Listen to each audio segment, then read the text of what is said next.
Pas dia napas itu tuh bener-bener kebayang banget bentukannya. Jadi pokoknya itu rambutnya disanggul, aku ingat banget.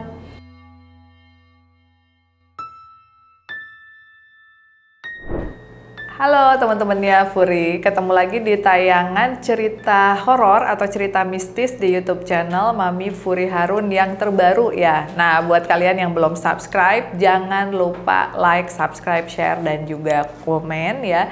Terus juga jangan lupa tuh diaktifkan notifikasinya supaya ada terus tayangannya ya. Kali ini Mami Furi kembali mengundang Naila Ayu. Nah, si cantik rame ya, yang kebetulan sekarang lagi libur. Coba diceritain sama teman-teman kesibukannya Nai apa aja? Jadi sekarang itu aku lagi sibuk kuliah, itu aja. Soalnya aku udah mau selesai juga dan lagi masa-masa mau skripsi, Mami. Jadinya aku udah fokus banget sama kuliah, lagi nggak ngelakuin apapun di sosial media pokoknya.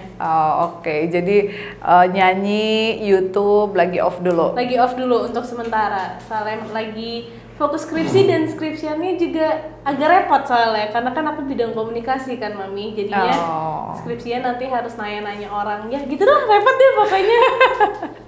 Repot ya. Kalau sekarang umurnya Nai berapa? Aku tahun ini 20 tahun. Wah, masih muda ya, masih muda tapi udah multi talented ya. Pasti kalian nih tahu kalau Nai ini juga udah ngeluarin single judulnya Cinta ya? Cinta, terus Ku Ingin Bisa, Salah Ke Aku, udah ada 3 sih. Udah ada 3, oke. Nah, tapi yang kali ini akan kita bahas bukan sisi penyanyinya, melainkan sisi cerita-cerita horor. Karena katanya Nai banyak punya cerita horor atau mengalami kejadian horor. Bener. Kenapa tuh bisa mengalami banyak kejadian horor awalnya? Awalnya itu tuh sebenarnya kayaknya karena aku kan pencinta horor kan, Mami. Jadi tuh awal muasalnya adalah aku berteman dengan anak-anak indigo. Kayaknya itu deh. Awal muasal yang aku bener-bener kayak ngerasa aku ngerasain ini, aku ngedenger ini, bisa ngeliat ini, itu kayaknya gara-gara aku main sama anak-anak indigo deh. Ketularan ya? Iya, kayaknya ketularan.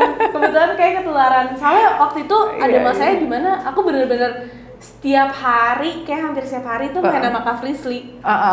Terus kan Kak Frisly kan Mami tahu suka ngebawa hantu inilah, ngebawa hantu ini, kenalin aku sama Marsha. Jadinya aku kayak ngerasa, nih aku yang ngerasain doang apa bener? Awalnya kayak gara-gara itu nih, Mami. Makanya aku bisa ngeliat dan ngerasain. Tapi emang auranya anak indigo tuh biasanya menularkan sesuatu. Jadi kalau ada orang yang deket sama kita dan sensitif, yang tadinya cuma bisa merasakan, akhirnya bisa melihat, malah bisa mediumship lagi. Beneran? Iya, ada adminku yang lama namanya Nova tadi di bawah. Jadi dia khusus ke rasukan Cika. Oh my god, bisa ya gitu? Bisa. Padahal dulunya sama sekali ya, cuman sekedar sensitif aja. Nah, prosesi Naila untuk akhirnya bisa merasakan itu, apa ada ritual khusus, apa nanya-nanya, apa gimana? Awalnya aku nanya-nanya kayak bentukan hantu tuh gimana sih? Kalau ngeliat hantu tuh sebenarnya ngeliatnya dari mata atau kayak gimana? Aku emang anaknya kebetulan kan ceriwis, kepoan, jadinya kalau nanya tuh secara detail sampai yang ujung-ujungnya aku tanyain gitu. Akhirnya aku habis nanya-nanya, aku penasaran. Kebetulan waktu itu aku lagi syuting satu program YouTube horor gitu, dan yang salah satu bisa ngeliat yang anak indigonya ini bisa ngebukain mata batin. Nah akhirnya kan aku kepo, aku yang kayak, oh iya, kayak aku ini deh penasaran, akhirnya dibukain sama dia. Pertama kali itu bener-bener ya udah nggak ngerasain apa-apa sih, cuman kayak pas dibacain doanya, itu tuh aku ngerasa kayak aku puyeng, jadi kayak masuk ke dimensi satu lagi gitu, Mami, ngerti gak sih? Iya. Awalnya gitu. Nah itu kan baru pertama kali. Setelah itu ya paling sama aja kayak yang aku paling cuma ngeliatnya sekelibat yang kayak oh ya udah gitu doang, oh bayangan ini doang gitu. Terus syuting lagi tambah sering, aku kayak kok aku nggak ngeliat sih, aku penasaran banget. Nah akhirnya sama dia dibukain lagi. Kedua kalinya itu aku masih nggak ngerasain apa-apa. pas ketiga kalinya pas dibukain di Banten kebetulan. Yeah. Kebetulan emang mama itu keturunan Banten juga kan, ada turunannya lah. Nah itu di situ aku baru ngerasain semuanya. Aku ngeliat ada kuntilanak. Itu beneran ngeliat tuh dia lagi duduk, gaunnya panjang banget. Tuh ngeliat secara detail, terus ngerasa kayak ya, mungkin karena yang ngejagain aku juga lagi apa ya, kayak karena tahu kondisinya di situ lagi banyak hantunya, jadinya tuh kebetulan belakang aku tuh kayak ditarik gitu loh Mami, kayak jadi nggak kayak punya apa ya lingkungan sendiri gimana hantu-hantunya tuh nggak bisa ngedeket, jadi aku nggak ngelihat secara deket tapi dari jauh tuh kelihatan semuanya gitu. Di situ awal yang bener-bener aku bisa ngeliat karena dibuka mata batin aku 3 kali. Tapi masih sama orang yang sama gitu? Iya, jadi selama 3 proses itu orangnya sama. Jadi pengalaman yang kalau ngobrol nih sama hantu, kan tadi kan melihat awalnya baru dibuka mata batin, nggak bisa, kedua nggak bisa, ketiga akhirnya bisa melihat yang random gitu. Pertama kali berani ngobrol sama sosok apa? Aku jujur kalau ngobrol nggak pernah sih Mami, kayak palingan yang kayak akunya yang ngobrol ke dia, aku nggak tahu mungkin dia jawab balik atau enggak, aku nggak tahu, tapi kayaknya yang paling pertama banget aku ajak ngobrol itu N deh, boneka yang dari Mami. Iya. Nah itu aku baru pertama kali ngajak ngobrol, soalnya aku ngerasa waktu itu aku kayak ada bonding sama dia gitu kan. Jadi kadang kalau misalkan aku lagi ngobrol itu tuh aku bisa ngeliat dia senyum gitu, atau kayak dia ngapain tapi dia nggak ngobrol balik, jadi cuman secara visualnya kayak aku nggak bisa ngedengar, palingan kalau denger juga cuman orang gitu-gitu doang. Yang jahil kayaknya gitu. Iya. Jadi kalau yang secara ngobrol gitu aku nggak pernah ngedenger sih Mami gitu kan. Nah kan ada yang bilang kalau orang dipaksa dibuka mata batinnya itu biasanya bakalan gak enak badan, pusing, mual. Itu pernah Nay alami juga apa enggak, biasa aja? Enggak, biasa aja. Oh biasa aja, jadi langsung ngeliat gitu? Sebenarnya itu nggak langsung lihat juga Mami, jadi kayak awalnya kan itu proses syuting lumayan lama. Jangka syuting aku itu waktu itu kalau nggak salah sekitar 3 jaman. Awal-awalnya tuh aku nggak ngerasa apa-apa, ya paling balik lagi cuman yang kayak ada pocong, tapi ya udah, tapi cuman yang kayak set gitu doang. Nah yang pas masa udah mau akhir-akhir, mungkin karena juga kondisinya di saat itu udah pada capek, jadi energi mereka kan lebih tinggi daripada energi kita kan Mami, karena kita udah pada lesu, udah capek deh semuanya, udah pada yang kayak aduh pengen pulang. Nah itu baru aku ngeliat banyak sosok, kayak ada yang tiba-tiba jadi mirip teman aku, itu ada juga, dan itu nggak sekali doang, itu 2 kali aku digituin deh kayaknya. Kayak korinnya ya, kayak menyerupai gitu. Terus aku nanya, kamu ngapain di situ? Hah?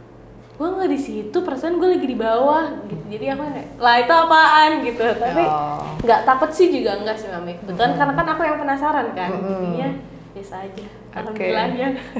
Jadi untuk orang-orang yang penasaran ya, mungkin pada saat emang beneran dia bisa ngelihat hantu, dia ngerasa gimana? Happy? Apa ada deg-degannya juga gitu? Aku antara happy, deg-degan juga iya, karena aku deg-degan tuh kan pertama kali nih. Aku nggak tahu aku harus expect apa, karena kebetulan semua teman-teman aku yang indigo itu lahir dengan kemampuan ini, nggak ada yang dibuka kan, jadi aku satu-satunya yang dibuka, dan itu baru aku yang kayak gue harus expect apa ya? Dia bilang kayak gue juga nggak tahu karena gue dari lahir, jadi aku agak ada keraguan di situ. Terus apalagi? Tapi seneng sih kebanyakan karena jadinya banyak cerita. Temen aku, dan kebetulan karena knowledge aku tentang perhantuan ini banyak karena aku suka nonton, jadi banyak yang suka nanya. Tapi aku juga kadang ngejawabnya agak takut soalnya aku kan nggak bisa 100% ngeliat kan Mami. Jadinya ada keraguannya di situ sih. Iya. Tadi pas masuk ke sini gimana ngelihatnya? Yang kelihatan, yang kerasa pertama awal pas naik ke lantai 2? Awal naik ke lantai 2, yang pasti aku masuk kayak apa ya, nge-clash energi gitu Mami, karena kan banyak banget spiritsnya kan di sini. Jadi kayak aku nge-clash energi, tapi yang paling aku ngeliat ada anak kecil dari Belanda, warna rambutnya coklat, nggak tahu deh itu siapa, tapi pokoknya tadi aku ngeliat itu, dia nyapa. Itu sih itu yang paling kelihatan, nggak tahu itu siapa. Itu yang mau diadopsi bukan? Enggak, kayak bukan deh. Yang rambutnya coklat, anak Belanda di sini banyak. Iya itu makanya. Tapi dia bajunya. Jadi maminya juga rada-rada bingung. Oke, tapi dia rambutnya kurang lebih seginian. Umurnya Aduh, nggak tahu kecil ya. apa gede? Mungkin 6-8 tahunan. Oh iya, 6 yang 8 tahun berarti yang di depan. Pengalaman lihat hantu pertama yang nggak bisa dilupain, yang takutnya masih kerasa sampai sekarang. Yang merindingnya masih sampai sekarang itu yang tadi aku cerita di bawah itu Mami. Yang aku malam Jumat, kan kalau malam Jumat itu semua YouTube channel kan ngeluarin video-video horor. Ya. Aku tuh suka banget maraton kayak tengah malam tuh nontonin gituan karena emang aku nggak rasa takut, aku malah kayak ada kenyamanan sendiri dengan nonton kayak gitu. Jadinya aku nonton, kebetulan aku lagi teleponan sama teman aku dan posisinya di situ tuh teman aku lagi nyariin adik aku. Jadinya aku keluar kamar mau ngambil minum, ini plan rencana aku. Keluar kamar ngambil minum baru ke kamar adik aku. Aku jalan keluar, pas aku masuk jalan keluar itu kan kebetulan dapur aku tuh di sebelah kanan. Nah aku lurus mau ke sebelah kanan lagi mau belok, tiba-tiba aku bener-bener ngerasa ada perempuan kayak dari zaman entah pokoknya udah lama banget deh. Wanginya tuh bener-bener yang kayak bunga dukun, enak tapi nggak enak, ngerti nggak sih? Oh iya, serem gitu ya. Iya, wanginya pokoknya serem, tapi sih dari auranya minyak ritual. Iya kayak minyak gitu deh.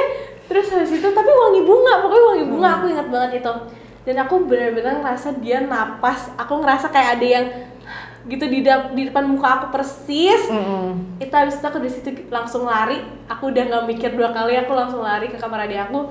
Pas aku masuk kamar adik aku baru teriak-teriak, "Pak, itu di luar ada ini." Terus adik aku yang kayak panik, soalnya adik aku tuh kebetulan tahu kalau aku tuh tipikal yang jarang takutan. Ya kalau ngeliat ya paling kayak ya udahlah, apaan sih, cuma doang gitu. Aku udah panik, aku udah teriak-teriak di belakang pintu adik aku ini, aku ngerasa dia tuh masuk kamar adik aku tapi secara pelan-pelan. Soalnya dia mungkin keberatan baju kali ya. Bajunya kayak gimana tuh? Bajunya yang kayak, aku nggak tahu dia keberatan baju atau kakinya dia pakai yang kayak ngejepit gitu. Tapi pokoknya bajunya seakan-akan berat. Yang kayak putri-putri keraton gitu. Iya, kain-kain. Abis itu aku lari ke pojokan kamar. Pau, itu apaan? Akhirnya adik aku ikutan panik. Kita berdua di pojokan kamar. Akhirnya dia ikutan nyium itu wangi juga. Awalnya dia nggak percaya. Dia cuman histeris karena akunya histeris.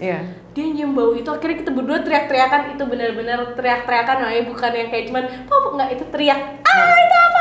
Iya. Abis itu akhirnya mama masuk. Pas mama masuk wanginya hilang. Abis itu aku sama adik aku tidur berdua selama seminggu. Padahal kita udah gede, tapi kita tidur barengan. Kamarnya kita juga segini, padahal dempet-dempetan, nggak mau tidurnya berdua. Dari saat itu selama seminggu tidurnya berdua. Nah, tapi Nay nggak nyari tahu tuh ke mama atau ke temen yang indigo, mungkin itu sebenarnya sosoknya siapa sih kok bisa kayak gitu? Kalau aku nanya ke teman indigo, dia bilang itu ngikutin dari pas aku di Banten syuting. Katanya gitu. Cuman aku rada yang kayak, tapi emang kalau misalkan itu yang ngikutin dari Banten, yang dari kerajaan-kerajaan gitu, dia kadang ngomongnya ada sambungannya sama Nyai. Tapi kalau emang iya, apakah wanginya seperti itu? Aku yang mikirnya tuh kayak gitu loh Mami, karena wanginya enak tapi nggak enak gitu. Aku nggak bisa ngejelasin wanginya gimana, pokoknya wanginya enak tapi nggak enak. Jadi aku mikirnya emang iya ya. Jadi aku juga bingung, soalnya pas di posisi itu aku nggak ngerekamin kan, aku nggak apa ya, posisinya nggak aku ngerekamin, nggak aku gubris gitu, nggak. Aku cuma nanya ke dia dan dia bilang kayak gitu kalau dia terawang, tapi posisinya di situ juga udah nggak ada apa-apa. Jadi tuh hantu udah hilang, nggak tahu kemana. Dia bilangnya sih ada sangkut pautnya sama Nyai, katanya gitu. Tapi pada saat kamu syuting nggak ngerasa diikutin? Gitu? Enggak. Karena kan itu posisinya Nay berarti udah dibuka kan? Biasanya kalau ada yang ngikutin itu kerasa tuh suka pegel atau panas? Enggak sama sekali? Enggak, karena punya mama, itu kan dari Banten kan, Mami. Jadinya aku kayak ngerasa malah di sana tuh aku kayak dipagerin. Jadi tuh banyak yang nggak bisa ngelewatin aku gitu. Jadi banyak yang nggak bisa ngeganggu gitu. Jadi malah rasanya kayak seakan-akan tuh aku ditarik. Jadi sininya tuh kayak ditarik gitu. Dan juga pas selesai syuting kebetulan dibersihin gitu, jadi aku nggak ngerasa apa-apa, makanya sama pulang dari itu Bandung tuh nggak ngerasa apa-apa. Oke. Nggak kebaca sih sosoknya. Kayaknya sih sosoknya ada hubungannya sama ibu nggak? Kayak tapi enggak deh. Kayak enggak deh Mami. Karena pada saat ibu dateng Hilang. Ada nggak? Kalau Bunda ngomongnya itu nenek kali. Kalau Bunda lebih positive thinking. Mungkin Mama tuh waktu Bunda ngomong Kak, mungkin itu nenek kali pada kangen sama kalian, minta didoain. Mama ngomongnya gitu sih Bunda. Cuman aku juga kayak enggak deh, nenek nggak mungkin wanginya kayak gitu. Iya. Dan nggak mungkin gayanya seperti itu ya. Iya. Jadi masih tetap jadi misteri lah. Iya. Tapi itu aku benar-benar aku bisa ngerasain dia napas, dan pas dia napas itu tuh benar-benar kebayang banget bentukannya. Jadi pokoknya itu rambutnya disanggul, aku ingat banget.